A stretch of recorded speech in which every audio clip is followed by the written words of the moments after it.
Hello everyone, and welcome to WH Creator. In this video, we are going to learn how to check the number of words, pages, characters, paragraphs, and lines in an open Microsoft Word document. This is very simple and easy.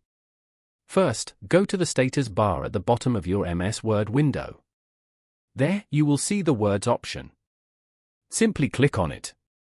After clicking, a word count dialog box will open. Here, you can see all the details of your document.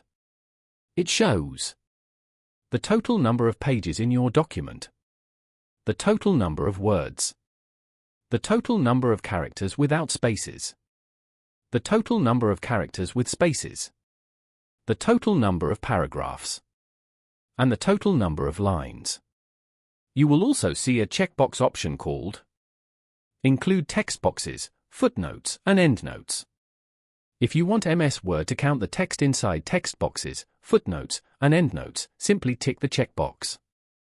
If you do not want to include them, you can untick the checkbox. In this way, you can easily check all the important information about your MS Word document.